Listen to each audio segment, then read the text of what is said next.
악은 어떤 모양이라도 버리라고 했습니다.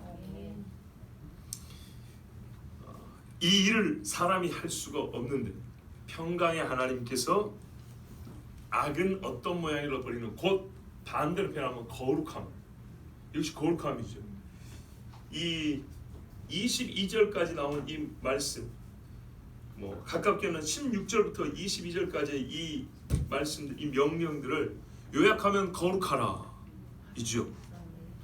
그런데 이 거룩을 구체적으로 가르쳐 주셨는데 이게 사람의 힘으로 되는가 하면 사실 이 죄악된 본성으로 행하기가 참으로 어렵습니다.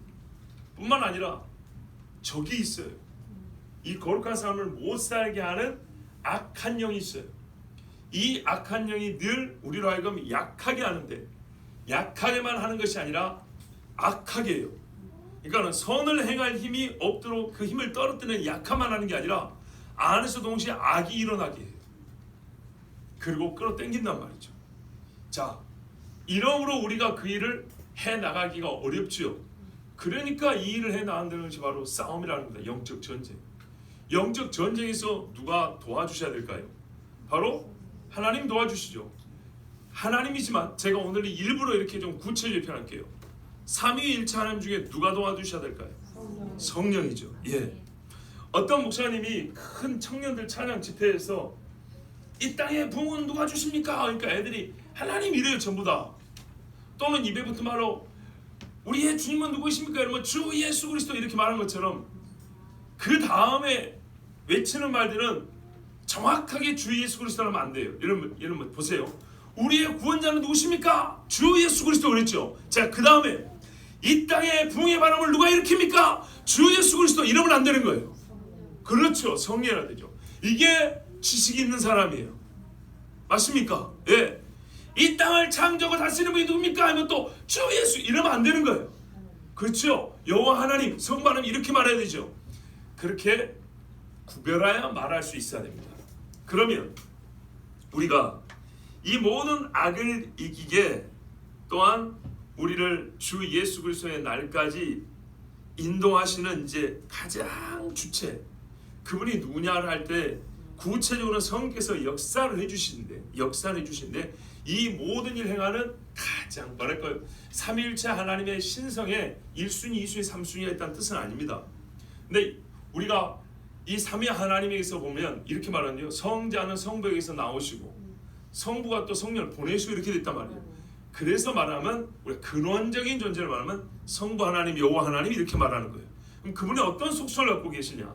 믿는 자에게 평강을 주시는 분이란 말이죠. 그죠? 두려움에는 형벌이 따른다 그랬죠. 그래서 주 하나님 믿고 따르는 자에게 평강을 주셔서 이 싸움에서 담대하게 하시고 이기게 하시고, 그죠? 승리로 말미암아 평강을 주시는 바로 그 하나님께서 옛적에 도망 다니면서도 다윗을 지켜주셨던, 다니엘이 포로 생활 중에서도 그 마음의 평강을 지킬 수 있었던 바로 그때도 오셨던 그 하나님이 우리를 이 악을 버리고 또한 범사해야 할 좋은 것을 취하는 이 세상과 싸우면서, 이거는 그냥 되는 게 아니라 싸움에 취하는 겁니다. 이 싸움에서 우리를 지키사 온전하고 온전히 거룩하게, 온전히 거룩하게 하시리라. 이것이 바울의 믿음이고 구함입니다. 우리 번역에는 하시고 하고 연결되어 있는데 23절 끝에 보면 원하노라 이렇게 돼 있죠. 1차로 원하는 게 이거예요. 하나님께서 평강을 주사 너희가 이 모든 악을 버리고 선을 행하는데 너희를 지키셔서 거룩하게 이 일을 다 이루시기를 원한다. 이게 바울의 첫 번째 강구였고요. 두 번째는 너희의 온 영과 혼과 몸이 우리 주 예수 그리스도께서 강림하실 때에 흠없게 보존되기를 원하노라 그랬어요. 그런데 이 앞부분과 뒷부분이 간구의 내용이 본질상 다르지 않아요. 그죠? 보세요. 거룩하게 하시기를 원하노라.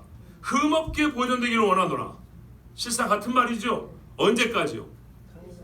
누가 그리스도 예수께서 강림하실 때까지. 잘못되면 저기 이상한 데는 자기들이 다시 온다 그래요. 어떤 여자가 그랬다네요. 자기 무덤에 전화기를 넣어달라 그랬대요. 왜 그랬을까요? 내가 그래서 전화한다고. 아직까지 전화가 안 온대요. 그분은 못 일어났어요. 파보니까 전화기는 남아있는데 사람이 없어졌어요. 참 이게 헛된 인간들입니다. 예. 자, 예수 그리스도께서 강림하실 때까지 흠없게 보존되기를 원하노라.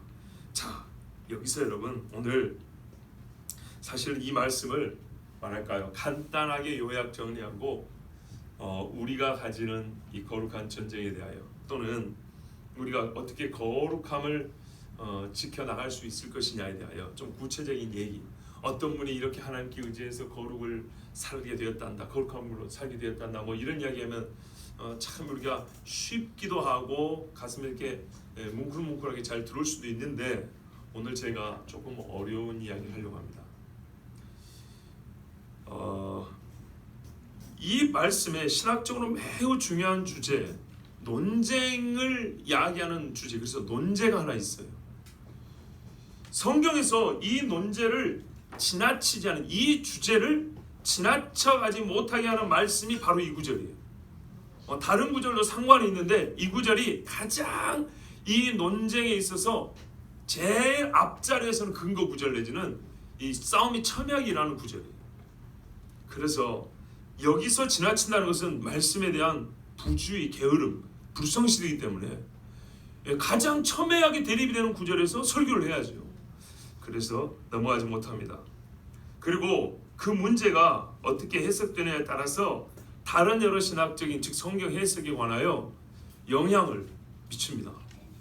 성경은 이렇게 따로 떨어져 있는 게 아니지 않습니까? 그래서 함께 우리가 좀 생각을 해보고 하나님의 말씀을 연구해보고 싶은데요. 그 문제가 뭐냐 하면 인간에 관한 겁니다. 인간의 존재 구성 요소입니다. 차는 타이어가 있고 엔진이 있고 유리창이 있고, 뭐 유리창 없어도 괜찮죠. 뭐 아니면 뭐 여러 가지 펌프들이 있고 핸들도 있고 뭐 그런 것처럼 인간이 어떻게 구성되어 있냐. 성경이 뭐라고 말하죠? 영과 혼과 육이로 이렇게 돼 있죠, 분명히. 예, 성경에서 가장 또렷한 목소리로 들려주는 부분이 이것입니다. 그래서 여기를 피해가면 다른 구절을 가지고 인간에 대하여 논한다는, 인간의 구성에 대해서 논한다는 것은 오히려 그건 잘못이에요. 여기 가장 또렷하면 여기를 피해갈 수가 없죠. 영과 혼과 육의 존재. 즉 문제를 쉽게 말하면 이겁니다. 사람이 영으로만 구성되어 있냐, 육으로만 구성되어 있냐, 아니면 영, 혼, 육, 아니면 영혼을 묶어서 하나로 육을 또 따로 떼서 하나로, 이래서 두 구성 요소로 되어 있냐. 이 문제에 대해서 그동안에 몇 번 간략하게 말씀드린, 오늘은 조금 더 깊이 봐야 됩니다. 왜? 바로 그것을 가르치는 말씀이 여기 있기 때문에요. 그러니까는 인간이 영과 혼과 육으로 된 걸 믿으라 게 아니라 이거를 전제로 하고 말씀하셨단 말이죠. 영도 흠없이, 혼도 거룩하게, 몸도 티 없이. 아시겠죠? 그러니까는 이 문제를 여기서 넘어갈 수가 없습니다. 영혼 육의 존재와 인간됨의 구성 요소로서 서로 간의 관계에 대해서는 조금 약할 수 있는데, 하여튼 이 짧은 시간이지만은 한번 우리가 논쟁을 종식시키기 위해서, 우리는 어떤 신앙을 좀 확립한 채로 믿어야 되지 않겠습니까? 모호한 것이 많은 것보다 분명한 것이 많아야 되지 않겠습니까? 예. 그래서 한번 여기서 원하노라 그랬으니까 저도 기도하는 마음으로 여러분 준비한 말씀 전하도록 하겠습니다. 자, 너희를 거룩하게 하사 온전하게 보존하시기를 원한다 그랬어요. 너희를 말할 때 뭐냐면 영, 혼, 육으로 이렇게 말했습니다. 그리스도인 너희를 가리킬 때 영, 혼, 몸, 이것이 전체로 거룩하게 보존되기를 바란다. 너희가 거룩하게 보존된다는 것은 영, 혼, 육이 거룩하게 보존된 것이다. 분명히 말 뜻은 그런 말이죠. 그러면 과연 너희라고 하는 그리스도인, 사람이 그리스도인 전에 사람이죠. 이걸 모든 사람이 똑같이 구성되어 있는 거니까 과연 영혼 육으로 몸으로 만들어져 있는가? 일단 여러분 들어보셨겠지만 이론론이 있습니다. 이론론 하나, 전인격이다 이렇게 말하는 사람이 있어요. 무슨 말이냐면 영혼 몸으로 이렇게 성경에서 말하고 있는 거는 그냥 우리가 화학적인 성분, 약을 이렇게 타갖고 보면 약을 이렇게 쪼개면 구성 성분이 나와 있잖아요. 얘는 화학물질들이잖아요. 인간이 화학물질 이상이라는 것을 표현하기 위해서 쓴 말이다. 이렇게 말을 해요. 그러니까 영혼, 육 구분할 필요가 없다. 이건 그냥 이런 물질과 다르다. 이 물질 세계보다 더 뛰어난 존재라는 걸 말하기 위해서 그걸 쓴 말이다. 그럴 것 같으면 이렇게 세 가지 용어를 쓸 필요는 없을 것 같아요. 그리고 성경이 말합니까? 이 몸은 분명히 물질 이상이 못 됩니다. 변화되기 전까지는. 그죠? 그렇잖아요. 얘도 흙에서 나왔고 나도 흙에서 나왔고 그렇잖아요. 몸은 똑같습니다. 또 이렇게 주장하는 사람들은 뭐라고 하냐면 인간의 요소, 그러니까 인간이 영혼 육으로 됐다는 이 구성 요소를 말하는 게 아니고 죄와 사망을 이기신 그리스도의 승리와 총체적 부활과 그리고 새 땅을 세우기 위하여 그리스도가 재림하실 때 나타날 하나님의 영광스러운 행동들과 관련해서 해야 하는 것이다. 참 말 알아먹기 힘들게 해놨죠. 우리가 묻는 거는 영과 혼과 육으로 만들어진 게 인간이 맞냐 그랬는데 말이 너무 복잡합니다. 부정하려고 하는 말이거든요. 무슨 말이야? 이분들은 성경의 영혼 육이라는 것이 인간이 무엇으로 만들어져 있냐를 가르치는 것이 아니고 쉽게 말하면 관계적으로 사람이라는 존재가 전 존재가 관계적으로 이 물질과는 다르게 하나님과 어떤 관계에 있는지를 말할 때 영혼 육을 말한다 이렇게 말하는 겁니다. 근데 여러분 이상하죠? 관계적으로 다른 관계를 맺으려면요 우리 존재 자체가 일반 동물과 또 짐승 뭡니까? 이 무생물들과 달라야죠. 그렇죠? 성경에 우리 인간이 왜 하나님과 관계가 다릅니까? 왜 다르죠? 그 다름을 표현한 게 하나님의 형상이죠. 근데 뭐 때문에 다릅니까? 결정적 다른 것은 하나님이 생기를 불어넣어줬다. 여기서 차이가 나는 겁니다. 결정적 차이. 그러니까는 문제는 뭐냐면 이 생기 자체가 우리 인간을 구성하는 요소라고요. 그런데 구성 요소는 별로 신경 쓸 게 아니고 최종적으로 만들어진 인간이 하나님과의 어떤 특별한 관계에 있는가를 말하기 위해서 영혼 육이라는 말을 쓴다. 이 말이 어불성설이다 이 말입니다. 이해가 되시죠? 영과 혼이라는 것이 뭔가 다른 피조물과 다르기 때문에 육은 구성성과 단백질, 지방 비슷해요. 그런데 뭔가 독특하게 다른 것이 있기 때문에 그것으로 인하여 하나님과 하나님의 형상으로서의 관계가 가는 것이지 개가 하나님의 형상으로서 하나님과 관계하는 건 아니다는 말입니다. 자, 그리고 이 사람들이 이렇게 말해요. 너무 그렇게 분석하지 마라. 이 분석해가지고 뭐 좋은 게 있냐 이거 그냥 비밀로 남겨두면 되지. 뭐 그래도 돼요. 사실 왜냐하면 세분하게 분석해도 우리가 다 몰라요. 열심히 분석해도 다 몰라요. 그런데 처음부터 아유 그런 말 필요 뭐냐 그냥 우리 몸이지 뭐 우리가 하나지 뭐 하나님 앞에 그냥 전체로 구원받는 이런 식으로 할 것 같으면 성경에 이렇게 어려운 말 쓰지 말라고 하나님께 가서 항의를 해야 돼요. 뭐하러 써놓고 설교는 그렇게 쉽게 하냐 말이죠. 말은 어렵게 해놓고 성경 보면 신비스러운 말씀이 얼마나 많습니까?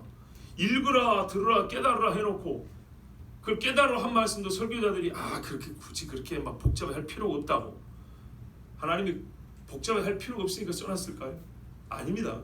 어떤 거는 분명히 복잡하지만 반드시 해야 됩니다. 여러분 이 사기그리도 하나 만드는데도 화학 원리 물리 법칙 만드는 공정이 심히 복잡합니다. 이거 만들려면 공장 세워야 됩니다. 여러분 공장 설계도 봐보세요. 얼마나 복잡한가. 공장 돌려면 기름 들어가야 되고 전기 필요하죠. 전기 원리 전기 법칙 다 아십니까? 기름을 닫고 기계 돌리는 원리 다 아십니까? 모르죠? 엄청나게 복잡합니다. 그리저리 해서 이 컵 하나 나오는 겁니다. 그런데 인간의 존재와 인간의 삶에 대해서 바로 내 이야기인데 이 컵 하나도 아니고 이 컵 없어도 손으로도 마실 수 있어요. 그런데 나 자신에 관한 이야기를 그렇게 대충 넘어가면 될까요? 그거는 세상이 가르치는 겁니다. 자, 두 번째 이분선 물질적인 육체 비물질적인 혼이라고 부르기도 하고 영이라고 부르기도 하고 영혼이라고 붙여 부르기도 하는 보이지 않는 부분 이렇게 크게 나눈 겁니다. 앞에 맨 처음에 이론론은 전인격이라고 그랬죠. 구분할 필요 없이 그냥 통째로 생각합시다 그 말인데요. 이게 참 듣기는 좋아요. 왜? 최종적으로 부활할 때 우리가 통으로 부활하잖아요. 그런데 그것은 최종적인 상태를 말할 때 쓰는 거고 일단 하나님이 우리가 일단 살아있는 동안에 분명히 성경에 이런 말 있죠. 마음은 원이로되 육이 약하도다 이런 말씀도 있는 것처럼 따로 놀진 않는데 구분해가지고 말씀한 구절들이 있어요. 구분해갖고 말씀한 구절이 있다는 것은 우리 인간에 대하여 구분해서 알아야 되고, 어떤 때는요 통합적인 훈련뿐만 아니라 구분한 훈련이 필요하다는 얘기입니다. 아시겠죠? 유교 연습이 필요해요. 운동을 열심히 하면 영혼이 막 하나님께 가까워집니까? 안 그렇죠.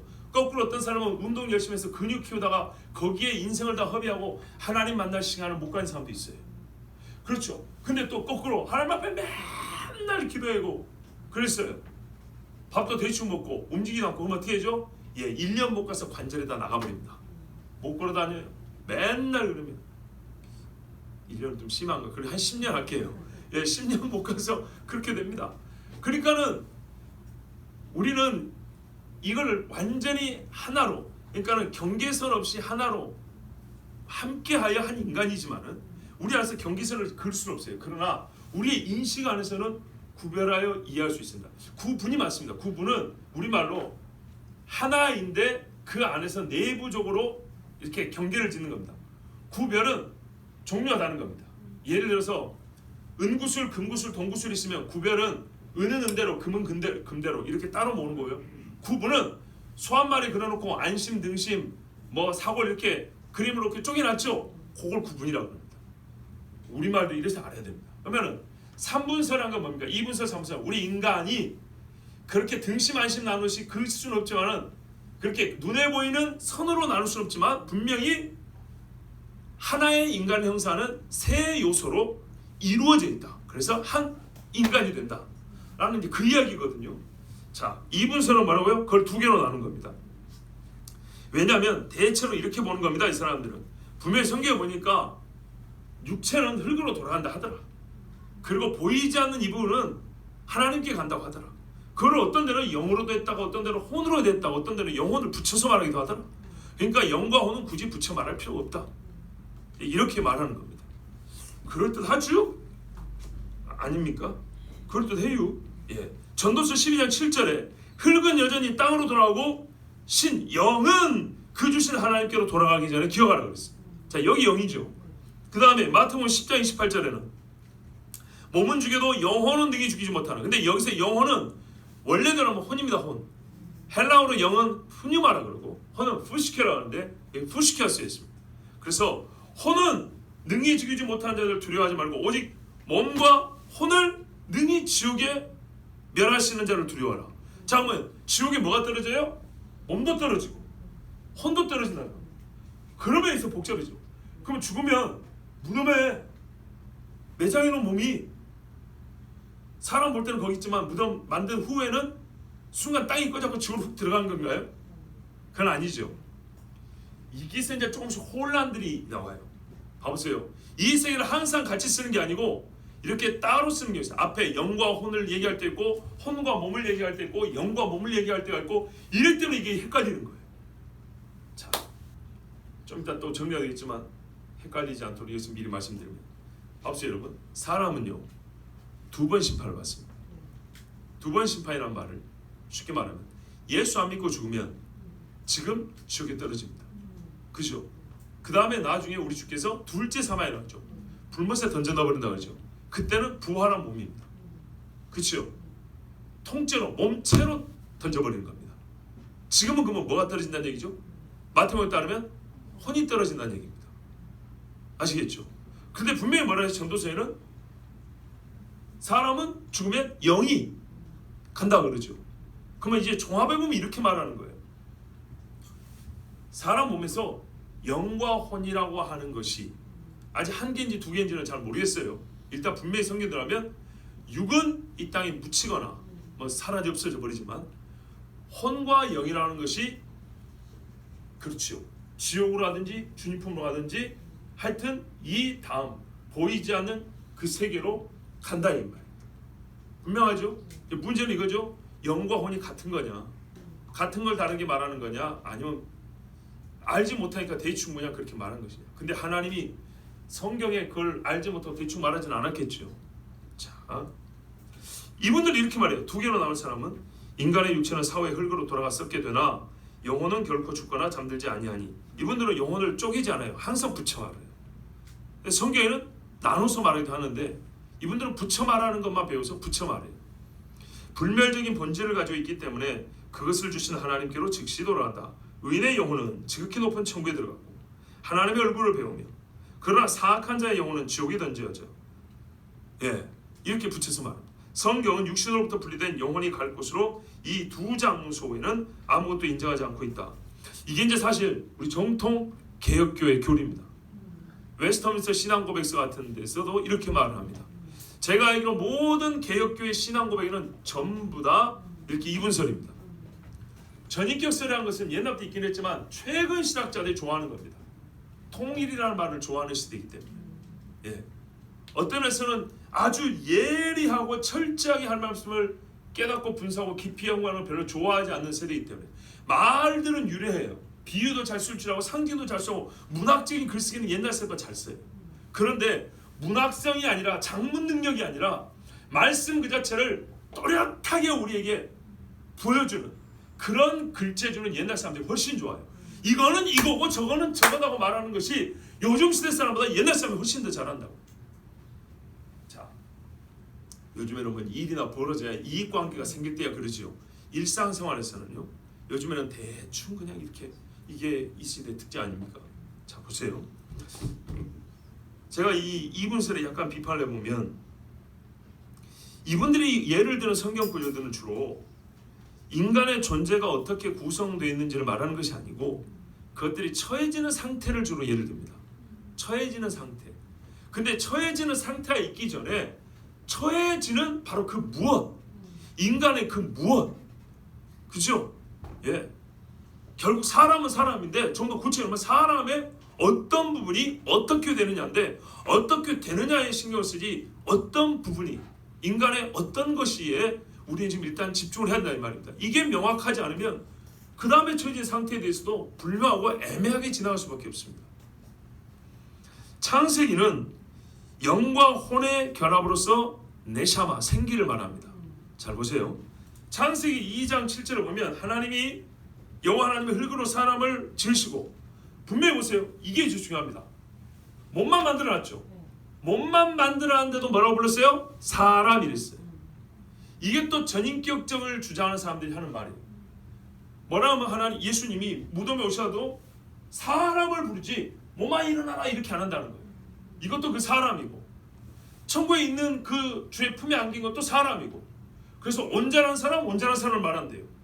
근데 이거야말로 진짜 너무 뚱딴지 같은 소리 아닙니까? 그죠? 보세요. 우리 인간의 몸도 짐승의 몸이 아니기 때문에 하나님은 그거를 부를 때 사람의 몸아 굳이 이렇게 안 불러요. 그냥 사람아 이렇게 불러요. 또 보세요. SL 그 볼 때 보면 아골골짜기 뼈들 있지 않습니까? 극히 일어서는 군대라고 그랬어요. 그게 개 모양이면 군대라고 했겠습니까? 사람 모양이니까 군대라고 그랬죠. 사람의 모양입니다. 그래서 사람의 모양이니까 그냥 사람이라고 하는 겁니다. 그 자체가 온전한 사람이라서가 아니라 자 흙으로 사람을 지으시고 끝났나요? 그러면 이게 사람이 끝입니까? 아니죠. 그 육체 모양만 하더라도 사람의 모양이기 때문에 사람이라 이렇게 대표로 부릅니다. 생기를 그 코에 불어넣으시니 이 생기는 또 달라요. 우리가 구약 성경에도 영은 루아흐라 그러고 그리고 뭡니까?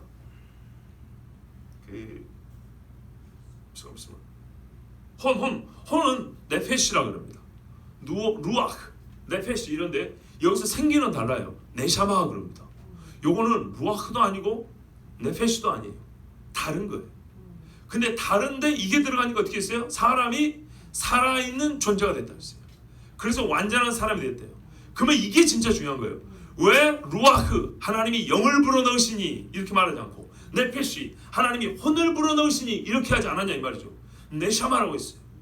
그런데 분명히 이 네샤마가 들어갈 때 영이 들어간 게 맞아요. 왜?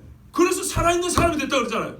죄도 짓고 그렇죠. 구원도 얻을 수 있고 타락도 하고 하나님과 대화도 하고 그죠? 그러니까 뭐냐면 네샤마가 들어갈 때 우리가 표현하자면 루아흐 영과 네페시 혼이 같이 들어간 거예요.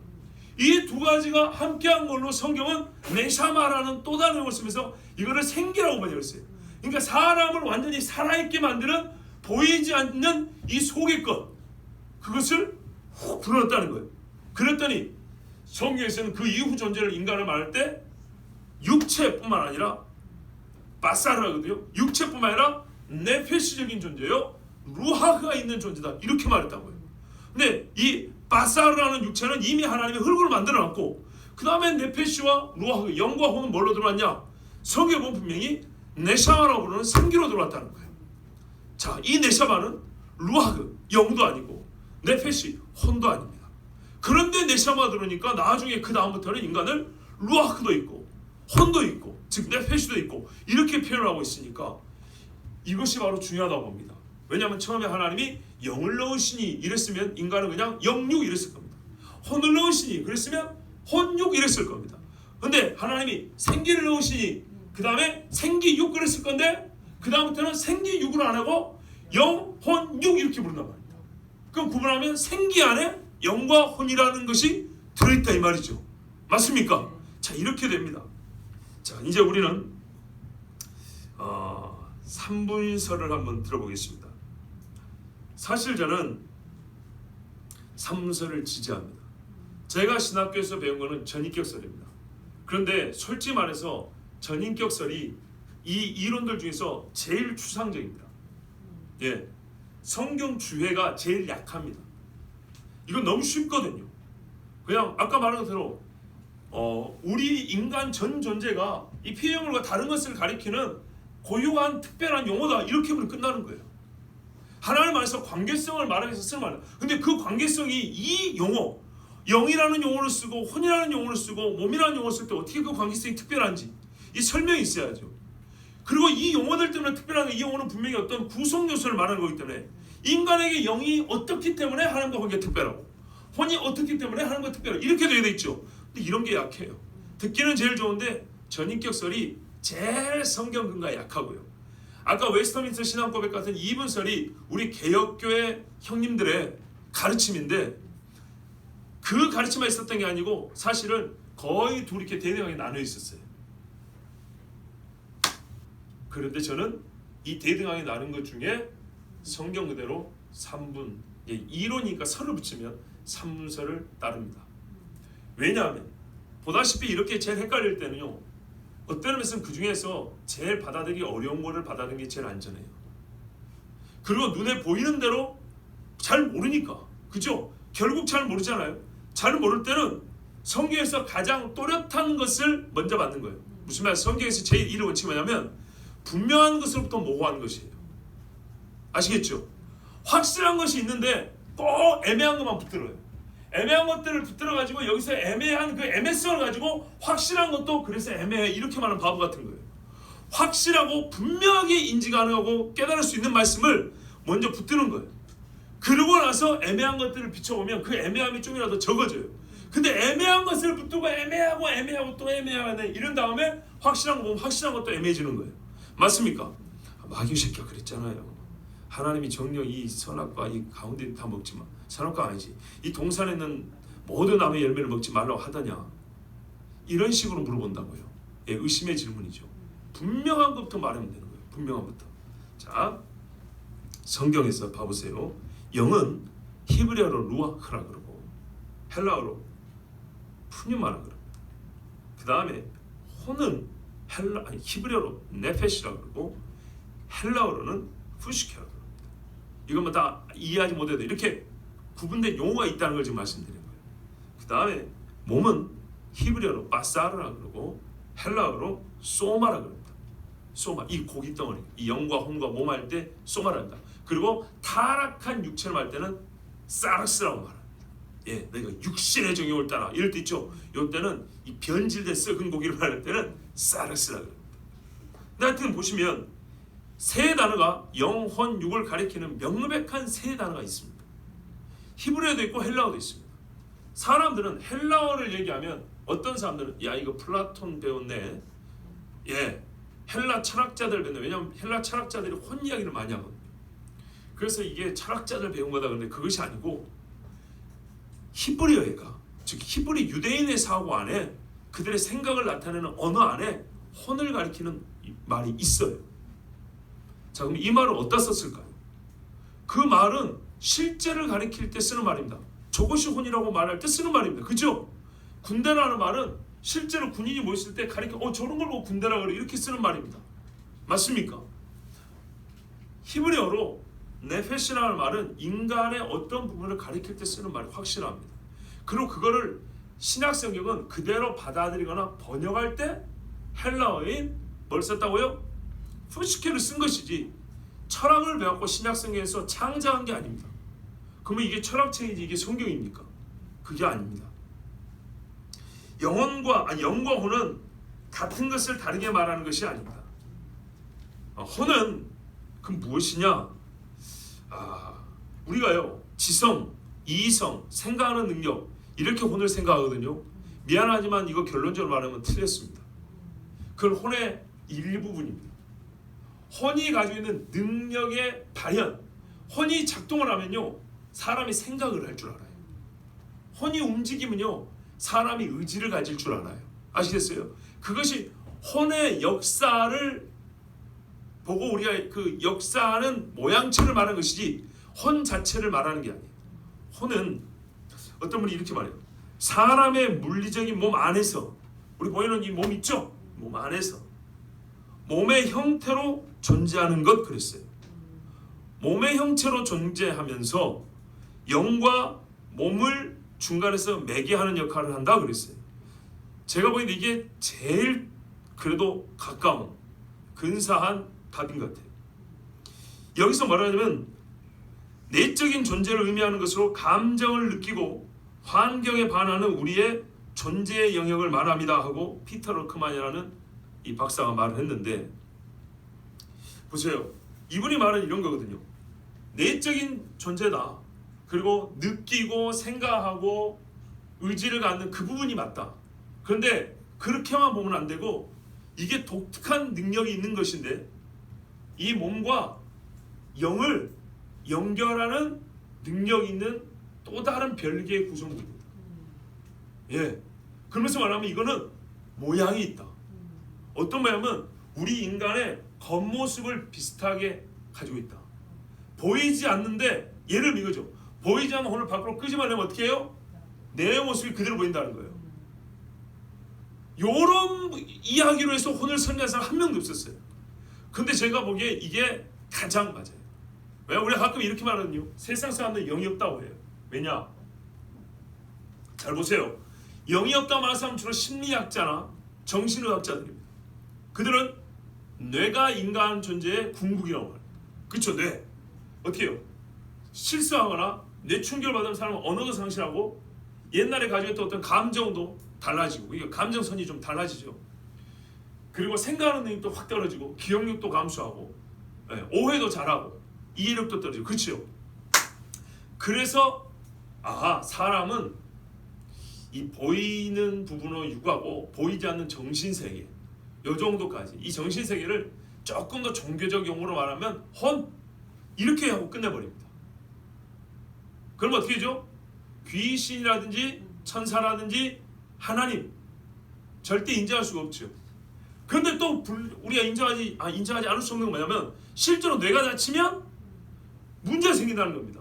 하나님 앞에 쥐야 했던 사람이 뇌가 다치면 어떻게 해요? 예배 시간에 침 질질 흘리고, 집사님이 옛날에 총기가 어디 갔어요? 주여 이런다고요. 그 뜨거운 사람이 사고받고 뇌 충격 받아버리면 그 뒤로 어떻게 돼요? 그 뜨거움에 어디 가버리고 예배 시간에 웃으면서 주여 이런다고요. 어떻게 해요? 뇌가 분명히 관련이 있죠. 근데 여러분 이겁니다. 이 뇌라는 기관은 위장은 소화하는 기관이고 흡수하는 기관인 것처럼 뇌라는 기관은 인간의 육을 주관하면서 동시에 영이 육과 함께 이거 존재가 세 요소로 되어 있다는 것이지 서로 따로 논다는 건 아니잖아요. 근데 전인격자는 그렇게 말하거든요. 요소가 세 개라고 말하면 따로 노는 것처럼 그렇게 우리를 오해해요. 그게 아니고 세 요소로 되어 있지만 하나란 말이죠. 그래서 어느 한 부분이 약하거나 한 부분이 다치면 다른 부분이 어떻게 해요? 제 힘을 다 발휘하지는 못해요. 보세요. 우리 육이 약해지죠. 영이 늙습니까? 몸이 늙지요. 몸이 늙어서 숨이 끊어지는 것이지 영이 늙는 게 아니에요. 영은 늙고 젊어지고 그런 게 아니지 않습니까?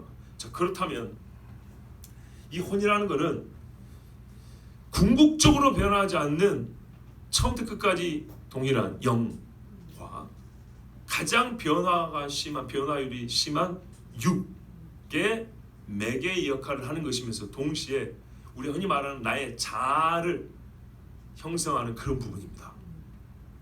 그래서 이 혼이 닫혀버리면 이 가운데 부분, 근데 이것이 신체 어느 기관을 통하여 보이지 않는 역사의 힘을 발휘하냐 하면 어디요? 뇌라는 기관을 통해서 하는 겁니다. 그래서 뇌가 닫히면 영과 육 양자의 치명상을 입는 겁니다. 자, 성경에 이렇게 돼 있어요. 히브리서 4장 12절 보면 하나님의 말씀은 살아있고 활력이 있어 좌우에 날선 어떤 검보다도 예리하여 혼과 영과 및 관절과 골수를 찔러 쪼개기까지 한다. 그랬죠. 근데 어떤 분이 이렇게 말해요. 혼과 영을 나누는 것이 아니라 혼도 찌르고 영도 찔러 쪼갠다. 이렇게 말을 해요. 근데 혼과 영을 또 분리하여 이해하지 않죠. 이거 뭐냐면 사람의 속의 것을 쪼개는 능력이 있다. 또 이렇게 추상적으로 나가버려요. 자, 그런 게 아니고요. 영과 혼은 그 결합도가 매우 커서 너무 이게 단단히 결합되어 있어서 사람이 가를 수가 없어요. 골수와 관절이 완전하게 하나처럼 별개 것인데 완전히 하나로 묶어 있는 것처럼, 그래서 이거 갈라내기 힘들잖아요. 그런 것처럼. 근데 뭐가 갈라요? 하나님의 말씀이 가른다고 돼 있어요. 영과 혼의 결합 관계를 말하는 거지, 혼을 그 자체 안에서 뭐가 먼저 이렇게 쪼개고 영을 그 자체에서 뭐가 먼저 쪼개고, 물론 하나님 말씀하죠. 그런데 이렇게 말하는 것은 영과 혼이 별도의 구별되는 존재인 것을 부정하려고 하는 말이에요. 자, 또 보세요. 생각과 뜻이 같은 말이 아니죠. 생각과 뜻을 감찰하나니. 보세요. 뜻이 목적이라면 생각은 그 목적에 구체화합니다. 예, 이렇게 다른 것처럼 영과 혼은 같게도 보이지만 분명히 다른 것입니다. 자, 영혼 없는 몸이 죽은 것 같이 행함이 없는 몸은 믿음은 죽은 것이니라 그랬죠. 그렇죠? 또한 성경에 보면 사람이 야곱이 죽을 때 혼이 떠나려 한다 이렇게 말했어요. 그리고 아까 전도서에 영은 주님께로 간다 그랬어요. 자, 이렇게 말하면 이제 제가 시간이 결론을 말씀드릴게요. 무슨 말이냐면 육체적인 몸과 구별되어 영혼은 보이지 않는 영역이에요. 그러나 보이지 않는 것으로서 영과 혼은 또 구별이 돼요. 아시겠죠? 여기서 영이 뭐냐를 말하고 혼이 뭐냐를 말하기도 좀 쉽죠. 그래서 혼을 얘기하고 있는데, 혼은 분명히 말한 대로 인간의 자아를 형성하는 내적인 부분인데 영과 육을 매개하고 또한 어떤 형체가 있다고 했어요. 근데 그 형체는 우리 인간의 육, 한인관의 혼은요 한인관처럼 생겼어요. 그렇게 생겨서 실제로 이것은 뭐냐면 어떤 또한 희한하지만 감각적 체험이 가능한 존재가 바로 혼이라는 거예요. 자, 성경 예를 들어볼게요. 이제 쉽게 예를. 계시록 6장에 보면 다섯째 인을 떼실 때 내가 보니 하나님의 말씀과 그들이 가진 증거로 말미암아 죽임을 당한 영혼들 이렇게 돼 있는데, 이게 푸시카스 해가지고 혼이라고 돼 있어. 혼들이 제단 아래에 있어요. 근데 이들이 소리를 지른답니다. 소리를 지르는데 누가 들었어요? 요한이 들었잖아요. 요한이 들었다고요. 요한은 지금 살아있는데 보고 들었단 말이에요. 그때 뭐라고 말하냐면 거룩하고 참되신 대주제여 땅에 거하는 자들 심판하여 우리 피를 갚아주지 아니하시라 어느 때까지 하시려 하나이까. 그러니까 그 다음에 중요한데요, 각각 그들에게 흰 두루마기를 주시며, 자, 두루마기를 줬는데 이걸 어쨌든 입었다는 겁니다. 입었어요. 잠시 동안 쉬라. 너희 동무들이 너처럼 죽이려고 올 때까지 쉬고 있어라 이렇게 말했다고요. 자, 보세요. 우리가 말하는 형체가 없는 영하고 다르잖아요. 그렇죠? 그럼 뭐가 있어요? 뭔가는 두루마기가 이걸 입어요. 그것도 보세요. 변화산에서 예수님이 지금 아직 안 죽었어요.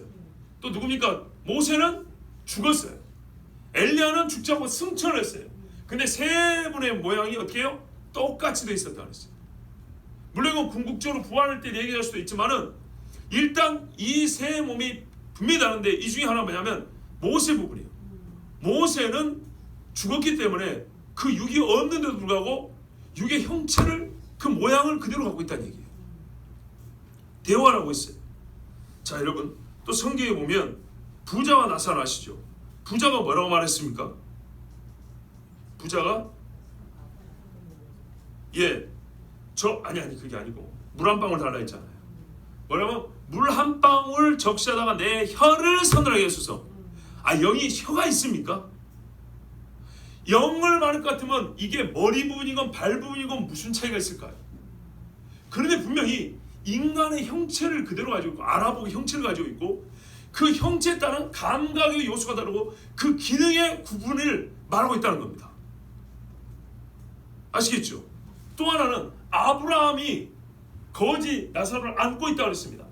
여러분 형체 없으면 안는다는 게 뭡니까? 영과 영이 그냥 둘이 이렇게 물방울 두 개 섞이듯이 속 붙어 있으면 되는 거지. 그게 아니고 팔로 몸을 안듯이 안고 있다 이렇게 되어 있습니다. 그러면 이거는 뭐예요?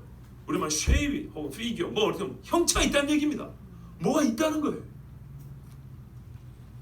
그러니까 우리가 혼에 대해서는 절대로 영이라고만 생각하면 안 되고 보이지 않는 그냥 뭐 영이겠지 이렇게 말하면 안 되고 보이는 몸 말고 뭐가 있겠어? 이렇게 말해도 안 됩니다. 자, 제가 이제 신대원 다닐 때 조직신학 개론 교수가 1학년 1학기 때 이런 말을 했어요. 본인이 이게 이해가 안 되니까 이렇게 가르쳤어요. 사람이 죽으면 즉시로 부활한다. 왜냐하면 성경에 보니까 본인도 부정할 수 없는 게 몸을 가지고 다니는 거예요. 먹기도 하고 기도도 하고 울기도 하고 막 괴롭다고 하기도 하고 막 그러지 않습니까?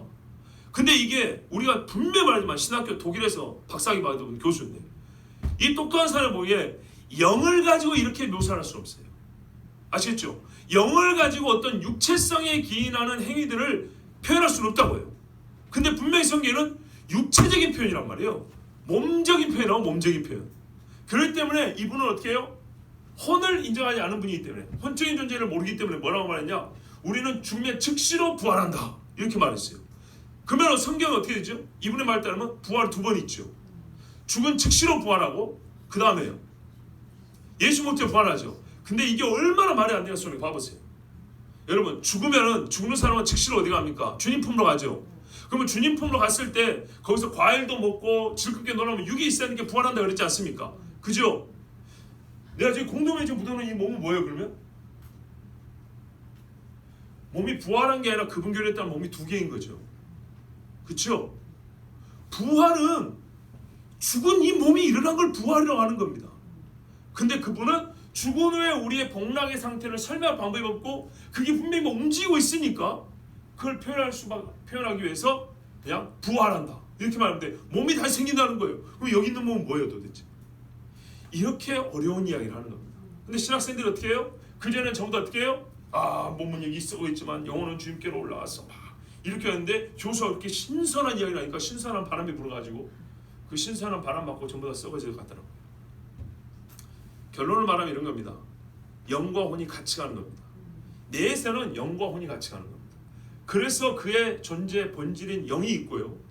그 영이 전인격적으로 지은 영과 혼과 육이 함께 지은 죄에 대하여 부활 전까지는 혼이 뭔가 자기 자아를 가지고 자기 죄를 인식하고 그죠?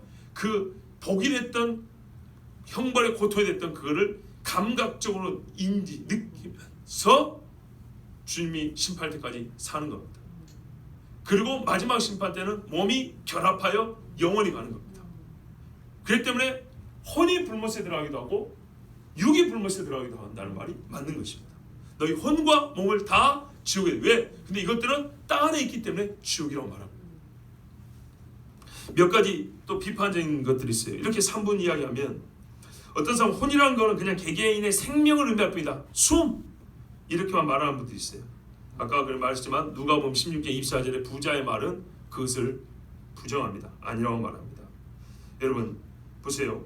불은 실제 화력이고 지옥에 있는 영들, 짐승들 있죠.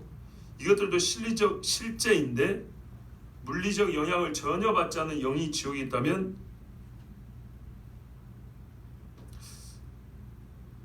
그 지옥이 실제로 무서움이 되겠는가? 무슨 말이냐면 혼을 부정해버리면 성경에 보면 이렇게는요. 구더기도 있다 그랬어요. 구더기가 영적 존재는 아니잖아요. 근데 불이 있다 그랬어요. 화력이에요. 활활 타올라요. 근데 구더기가 죽지 않는 불이 안 했어요. 구더기 영을 말하는 게 아닙니다. 그러니까 이거는 뭔가 완전히 우리가 말하는 물리적인 것도 아니지만은 그 순수하게 진짜 아무 실체 없는, 영이 실체 없다는 게 아니라 어떤 물리적인 것과는 완전히 별개로 있는 영적인 곳으로서만 이 지옥을 말하는 게 아니라고요.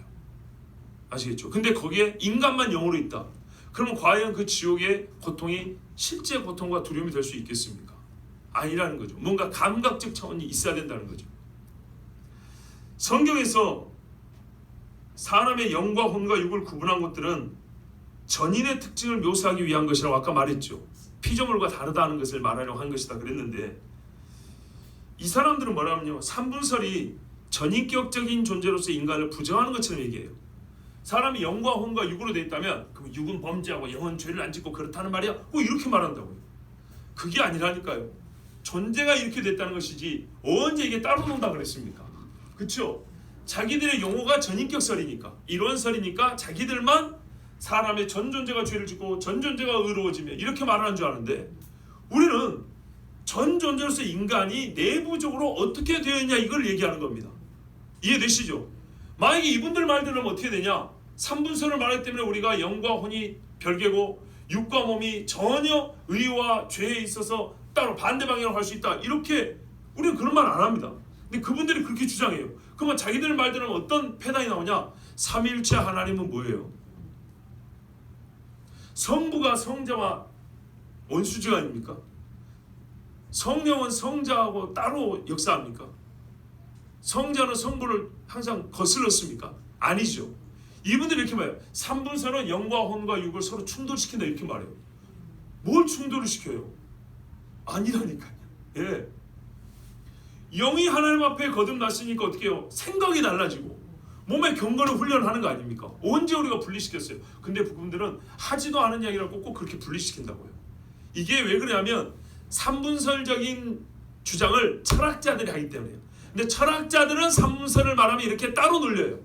근데 예수를 믿는 우리는 구성이 3요소로 됐다는 것이지 인간의 영과 혼과 육이 따로 별개로 충돌하고 서로 대립한다고 이렇게 말하지 않습니다.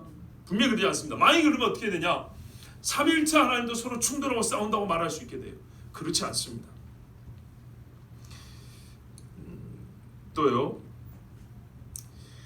아까 말한 혼에 대해서 정의를 하는데, 이분들은 꼭 지성과 의지와 감정을 말하는 것으로 생각하는데 그러지 않습니다. 영과 혼의, 우리 사람의 내면은요, 영과 혼의 연합 사역입니다. 연합, 아시겠죠? 그 사람의 의지, 지성, 감성이라는 것들 말이죠, 영과 혼의 연합 사역으로서 나타나는 움직임들은 속의 움직임들입니다. 인간의 속에서만 발생할 수 있는 하나님의 형상적 능력이 어떻게 되냐면, 하나님의 생기로 말미암은 영과 혼이 함께 조화롭게 역사를 하면 우리의 감정도 달라지고 판단도 달라지고 사고, 세계관이 달라집니다. 영은 또 우리가 하나님을 의식하는 그 의식이라고 말하는 분들이 있어요. 삼분을 말하는 우리 같은 사람은 오직 하나님을 의식하는 것은 영이다. 영은 하나님을 의식하는 데 쓰는다. 이렇게 말한다고요.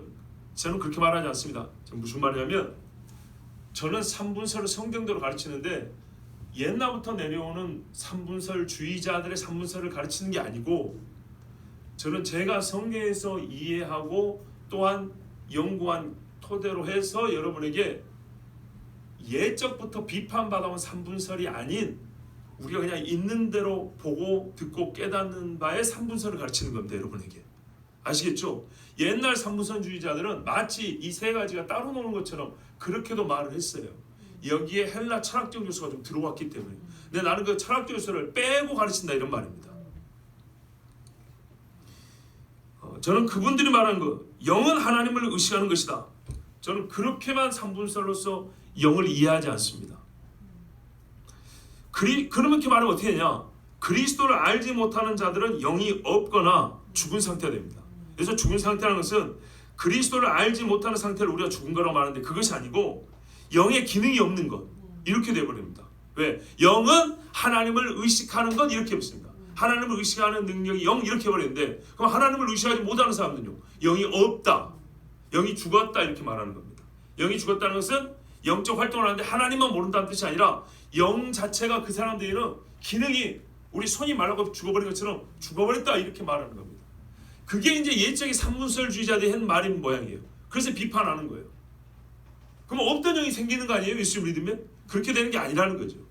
나는 그렇게 가르치지 않는다고 하니까. 옛날 산문설주의는 가르치지 않는다고요. 하나님에 대한 의식 역시 영이 하는 주 능력이에요. 영이 있어야 하나님을 의식할 수 있어요. 그렇지만 이 영적 움직임을 시작하게 하고 돕고 완전하게 하는 힘은 혼에 있어요. 우리가 성경을 봅니다. 글자를 읽을 수 있습니다. 무슨 말인지 알아들을 수 있습니다. 그죠? 말을 들으면 청력을 가지고, 그죠? 청각의 감각으로 말을 듣고 이해를 할 수 있습니다. 지금도 여러분 제 말을 듣고 다는 모르지만 하여튼 대충 무슨 말인지 이해를 하시잖아요.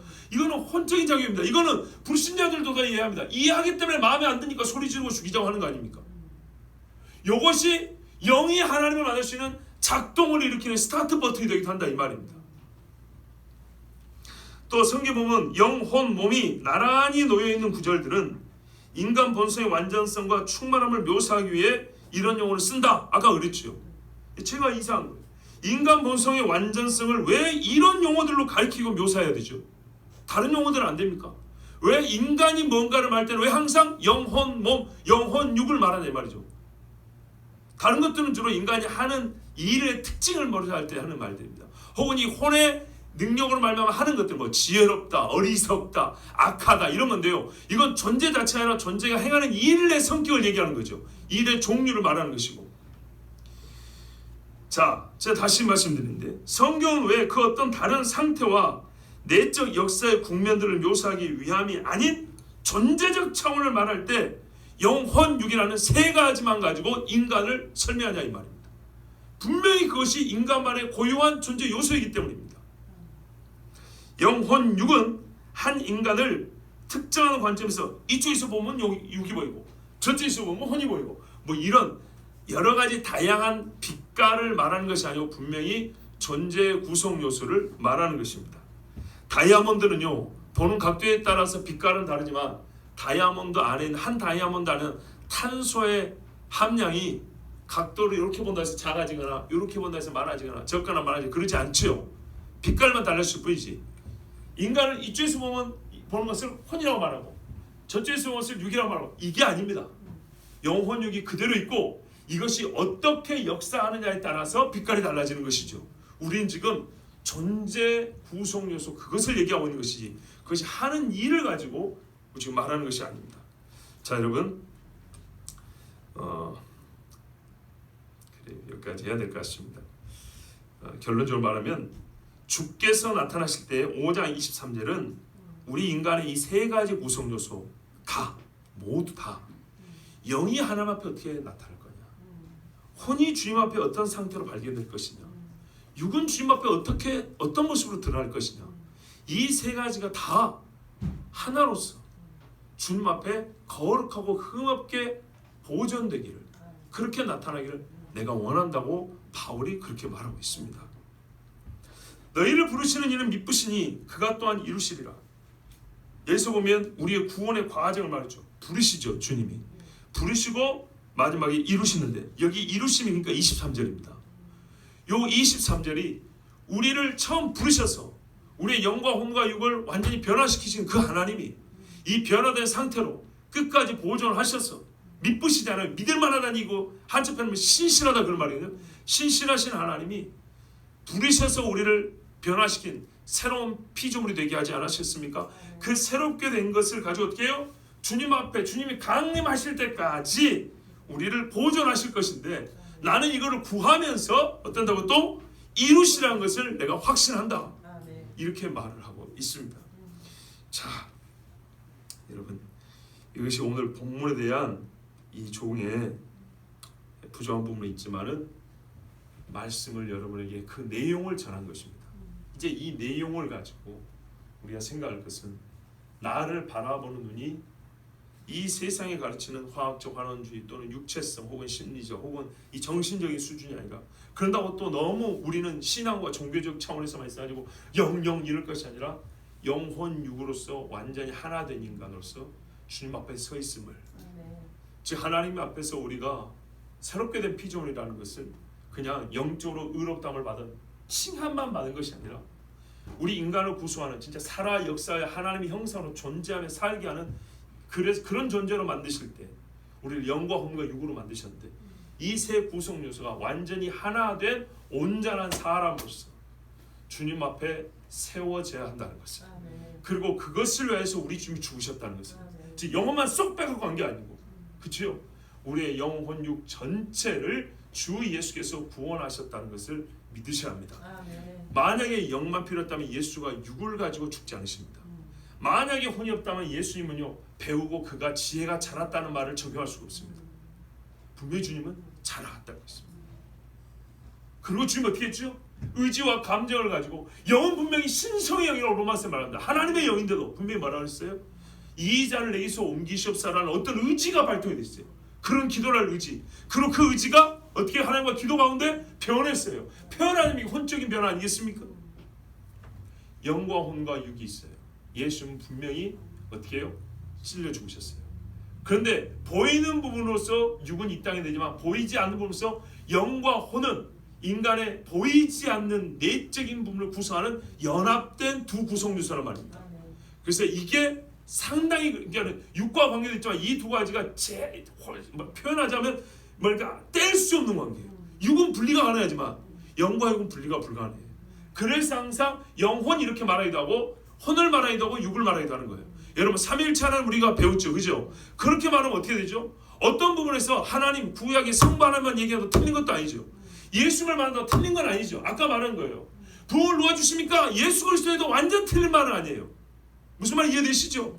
그러나 보다 정확히 말하면 예수의 이름으로 역사하는 성령이 하시는 거다 이렇게 말하는 것처럼 사람이 영과 혼이 함께하고 영의 본질적인 부분이 있고 혼의 주 사역이 있지만은 이 둘 자체는 처음부터까지 분리가 존재할 때부터 분리가 불가능하기 때문에 영혼을 같이 불러도 되고 때로는 혼이 그렇게 해줘. 죽을 때 혼이 떠난다 이래도 틀린 거 아니에요. 그런다고 영이 떠난다는 건 부정하는 게 아니에요.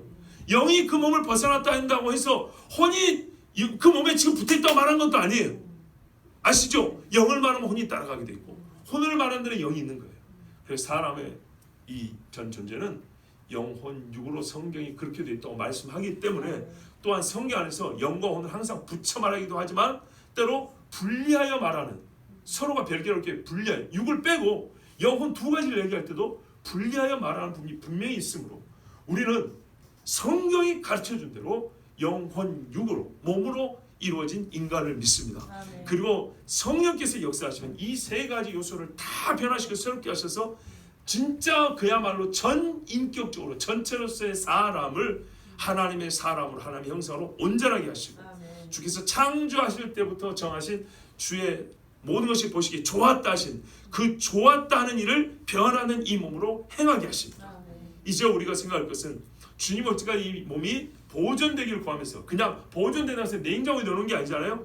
모든 행위가 영과 혼과 몸이 모든 행위가 예수님처럼 우리 주님이 보시기에 하나님 보시기에 선하다 기쁘다 옳다 하는 그런 삶을 살게 하시기를 구하고 또한 그 일을 믿으셔야 합니다. 아멘. 또한 이렇게 많은 사람들이 이렇게 변화된 사람으로 돌아오기를 우리가 그들에게 그들을 위해 기도하고 복음을 전하는 것이 우리의 책무입니다.